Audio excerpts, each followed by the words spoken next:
queremos a sua participação aqui em nosso quadro, viu? Vai lá no Twitter, deixa sua mensagem, sua pergunta, sua dúvida, marque a gente, #correspondente médico e logo eu compartilho aqui com o doutor Fernando Gomes. Doutor, bem-vindo mais uma vez. Muito obrigado. E a gente adora, né, Elisa? Sempre que a gente recebe uma dúvida, a gente quer desvendar e levar para você a melhor resposta. Sempre. A sua dúvida pode ser a dúvida de várias outras pessoas e com a sua pergunta a gente acaba esclarecendo aqui várias questões.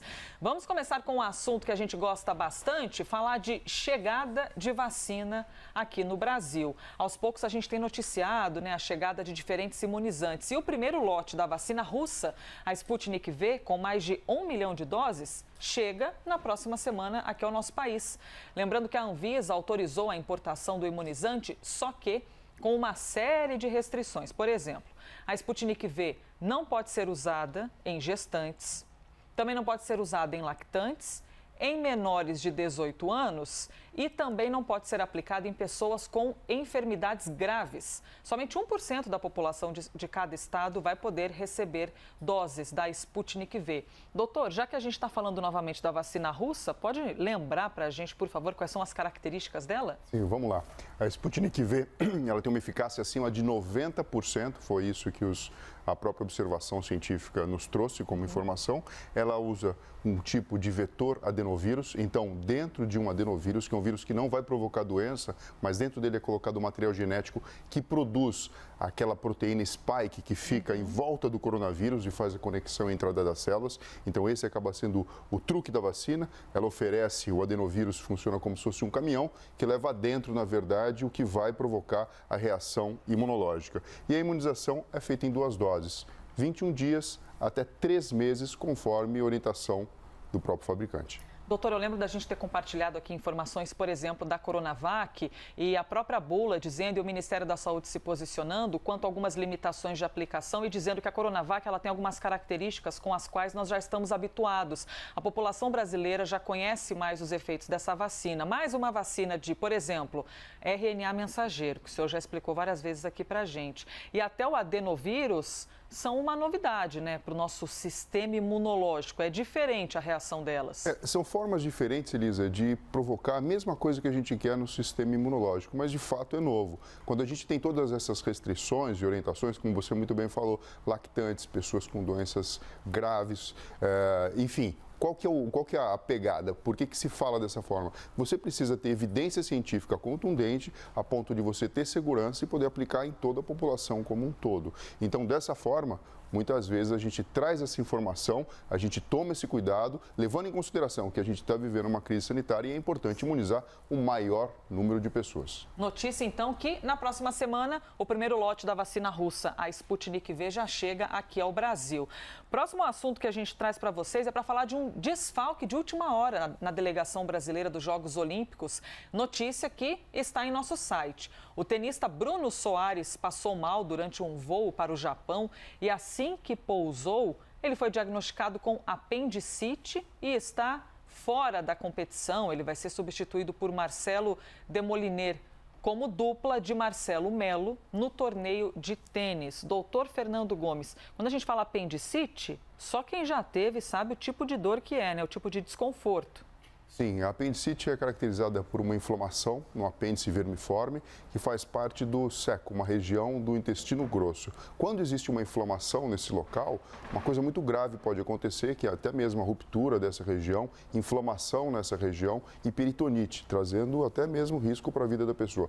Por isso que muitas vezes o tratamento acaba sendo cirúrgico e, veja só, uma competição, uma Olimpíada que você precisa de alta performance, fica totalmente inviável do indivíduo participar nesse momento, infelizmente. Pois é, imaginamos a tristeza de Bruno Soares, toda a equipe, todos os treinadores, a própria família que se envolve emocionalmente, mas agora boa recuperação, é o que desejamos. Próximo assunto que a gente traz aqui para vocês é para falar do frio, que aliás, hoje os termômetros marcaram 9 graus no meio da madrugada, doutor, apesar de que dias atrás marcavam 7. Então, assim, o frio está oscilando bastante, pelo menos por aqui na cidade de São Paulo. Mas é algo visto em boa parte do Brasil, afinal estamos no inverno. E nesta época do ano, aumentam as preocupações com as doenças respiratórias, isso todos nós sabemos. Só que o que a gente traz aqui a mais para você? Pesquisas já mostraram que as baixas temperaturas podem estar associadas com o aumento no número de mortes por AVC. Pois é, o doutor Renato Tozelo, neuroradiologista, explicou isso para a gente. Vamos ver. Nas temperaturas mais baixas, o corpo, para manter sua temperatura normal, ele promove uma vasoconstrição periférica e isso faz com que a pressão arterial nossa se eleve e aumente um pouco a viscosidade do sangue. Tal alteração pode fazer com que o aneurisma não suporte e venha a se romper. Doutor Fernando, então existe uma relação aí entre o inverno e o AVC, uma informação que para muita gente é uma novidade, uma surpresa, né? O que acaba acontecendo é que quando você tem o frio, existe uma tendência natural do corpo da gente manter o calor a todo custo. Então, você falou do frio na madrugada, eu aposto que você colocou um cobertor, se envolveu ali. Mas quando você está na temperatura ambiente, fora de casa, sem todo esse recurso, por exemplo, ou até mesmo dentro de casa não tomando conta disso, existe uma tendência natural dos vasos da periferia, os vasos sanguíneos, fazerem uma vasoconstrição, como o doutor falou. O que significa isso? Os vasinhos fecham para que a maior parte do sangue fique dentro do tórax, do abdômen, com isso você perca menos calor.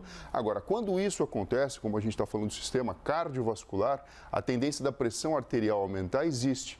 E o próprio sangue ele tende a ficar um pouco mais viscoso, aumentando a chance, então, de você ter entupimentos de vasos. Lembrando que, assim, quando a gente fala de AVC ou AVE, acidente vascular cerebral ou acidente vascular encefálico, que seria até um nome talvez mais correto, porque você envolve todas as regiões intracranianas, o que acontece é que cerca de 80% são do tipo isquêmico. O que acontece? Existe a formação de um trombo ou de um coágulo que entope um vaso e o sangue, que deve chegar rico em oxigênio, glicose e nutrientes, deixa de chegar numa porção do órgão e, portanto, você tem uma morte daquela parte do cérebro, caracterizando, então, um acidente vascular encefálico cerebral. Quando você tem uma fragilidade vascular, por exemplo, um aneurisma que se formou de uma forma congênita durante a própria vida, ou então até mesmo a ruptura espontânea de alguns vasos, a gente tem o tipo de acidente vascular cerebral ou encefálico hemorrágico e, portanto, existe extravasamento de sangue comprometendo o tecido cerebral. Por sorte, acaba sendo uma tendência a apresentar menos do que esse, porém, muitas vezes com uma evolução bastante mais grave. São cerca de 20% quando a gente pega todo o total de acidente vascular como um todo. Mas a gravidade maior, justamente porque existe um Pode ser maior, uma ruptura de aneurisma pode provocar morte imediata no indivíduo. Por isso que é extremamente importante a gente ficar atento em relação à saúde do nosso cérebro nessa época do ano. E existem basicamente duas dicas, né? Manter a temperatura corporal, então a importância de se agasalhar de forma adequada, não é só para evitar a hipotermia, tem relação direta com a manutenção da saúde do aparelho cardiovascular e, portanto, você acaba se protegendo. E também lembrar do consumo de água, para evitar que o sangue fique um pouco mais espesso. Pois é, a gente sente menos sede. No verão, naturalmente, a gente fica com mais sede, quer comer mais salada, tomar um suco, um açaí. No inverno, a gente prefere algumas coisas mais quentinhas, né, doutor? O senhor estava explicando, eu estava até lembrando aqui uma questão, já que o senhor falou da hipotermia. Aqui na cidade de São Paulo, por exemplo, foram registradas mortes de moradores de rua por causa dessa temperatura muito gelada. Ou seja, além da hipotermia, que é algo infelizmente previsível para quem vive na rua, já que está com pouca roupa, pouco agasalho e dorme no chão, existem outras questões que ainda podem facilitar a exposição dessas pessoas que passam por muito frio, justamente porque uma das prevenções é manter a temperatura corporal, não é, doutor? Então, naturalmente, a gente procura se aquecer não só pelo bem-estar, mas é o corpo querendo sobreviver e funcionar de uma melhor maneira. Sim, e uma outra dica também importante, viu, Elisa, é o seguinte: além de você tomar os cuidados para evitar de ter esse problema com você, reconhecer em outra pessoa que isso está acontecendo, até em você mesmo, se possível for de forma rápida, é extremamente importante. Porque quanto mais precoce é feito o tratamento, maior a chance de você ter lesões definitivas e até mesmo evoluir para a morte. Então a gente tem aquela regrinha básica, lembrando a palavra SAMU. S, você pede para a pessoa dar um sorriso, olhar para você. Com isso você observa a mímica facial e a simetria da movimentação do rosto, certo? O A, de SAMU, você pede para a pessoa te dar um abraço, caminha até você e dá um abraço. Com isso, o que você observa? Se existe, na verdade, movimentação dos 4 membros, se está tudo simétrico, se o indivíduo está mexendo de forma adequada. O M, você pede para a pessoa cantar uma música, por exemplo, ou repetir uma frase. E com isso você consegue avaliar se a produção da linguagem está adequada ou não. E o U, por fim, se você percebeu que tudo isso não está normal e tem alguma alteração, ligar para a urgência rapidamente, por exemplo, para o SAMU, para que você possa ter um atendimento rápido. Lembrando que o neurônio ele suporta até 5 minutos de isquemia, ou seja, sem sangue chegando de forma adequada. Depois disso, você pode ter lesões definitivas.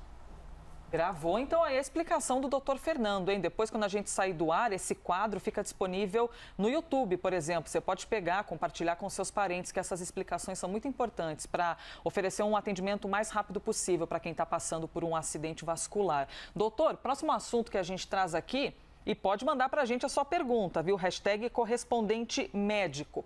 Uma dúvida que muita gente tem é se a Covid-19 causa algum dano na fertilidade e na vida sexual das pessoas. Alguns estudos iniciais já apontaram a presença do coronavírus em órgãos reprodutores, principalmente nos homens. A gente falou sobre esse assunto com o urologista Geraldo Faria e ele contou para a gente o que a ciência sabe até agora. Recentemente foram publicados artigos demonstrando a ação nociva do coronavírus nos testículos e no pênis.